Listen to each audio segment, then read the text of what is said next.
mga problemang malapit-lapit sa sikmura ang tinalakay po ni Pangulong Marcos Jr. sa kanyang ika-4 na State of the Nation Address kahapon. Tumagal po na 1 oras at 10 minuto ang talumpati ni Pangulong Jr. Kabilang po sa mga hindi pinilampas ng Pangulo na sitahin ang palpak na serbisyo sa tubig na pinaimbestigahan na po daw niya. Alam din daw ng Pangulo ang problema sa kuryente sa ilang bahagi po ng bansa. Hindi naman daw kasi nakakalimutan ng gobyerno ang sektor ng edukasyon. Dahil simula sa taong ito ay maibibigay na po ang bayad sa teaching overload at overtime at mas tututukan daw ang mental health ng mga estudyante. Ipinagmalaki rin po ng Pangulo na kaya ang pangako niyang 20 pesos na per kilong bigas. Kilala rin niya ang mga atlentang nagbigay po ng karangalan sa bansa. Sabay biro tungkol sa pagkakapanalo umano by default ni PNP Chief Nicolas Torres sa boxing match sana nila ni Baste Duterte. Binanatan po naman ng Pangulo ang mga tiwali na tumatanggap daw ng kickback sa mga flood control projects ng pamahalaan. Babala po ni Marcos Jr. makakasuhan ang mga mapapatunayang sangkot dito. Kitang-kita ko na maraming proyekto para sa flood control ay palpak at gumuho. At yung iba, guni-guni lang. Huwag na po tayo magkunwari. Alam naman ng buong madla na nagkakaraket sa mga proyekto.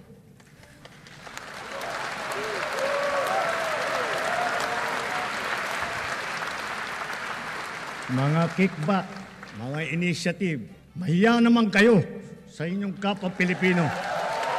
Mahiya naman kayo, lalo sa mga anak natin na magmamana sa mga utang na ginawa ninyo nang binulsan nyo lang ang pera. Yan po ang tinig ni Pangulong Marcos Jr. at muli po ang ating Think About It bukas. Ang title po ay Mahiya kaya ang mga walang hiya? Mahiya naman kayo. Sa ilang pang tampok na balita. Suportado naman po ng mga kaalyado ng Pangulong Bongbong Marcos Jr. ang mga inilatag na reforma sa SONA. Si House Speaker Martin Romualdez tiniyak na susuportahan ang mga prioridad ng administrasyon, katulad na lamang ng mas bukas na pagtalakay sa pambansang pondo. Kontento rin daw si Senator Tito Soto sa laman ng SONA ng Pangulo. Pero ang makakasama niya sa minorya na si Senator Risa Ontiveros nakulangan. Masyado raw manipis ang laman ng SONA ng Pangulo. Dismayado naman si Senator Mig Zubiri dahil hindi raw natalakay ang tungkol sa aumento sa sweldo at maging ang online gambling. Umaasa naman po si Congressman Shell Jokno na hindi raw maging puro sana ang laman ng SONA. Sana raw ay sundan ng gawa ng Pangulo ang kanyang mga nasabi. Sa kaugnay pa rin pong balita, marami pong napag-usapan sa SONA pero hindi pa rin po maiiwasan ng iba na hanapin ang ilang matutunog na issue na hindi po nabanggit ng Pangulo. Wala na isang salita raw tungkol sa issue ng confidential fund ni Vice President Sara Duterte, pati rin po yung impeachment case nito.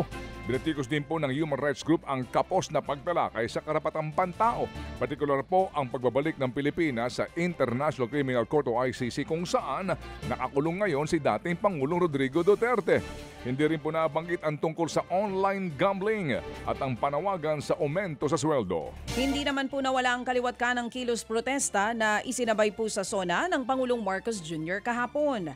Sinunog ng mga rallyista mga effigy ni na Pangulong Bongbong Marcos at Vice President Sara Duterte dyan po sa Elliptical Road sa Quezon City.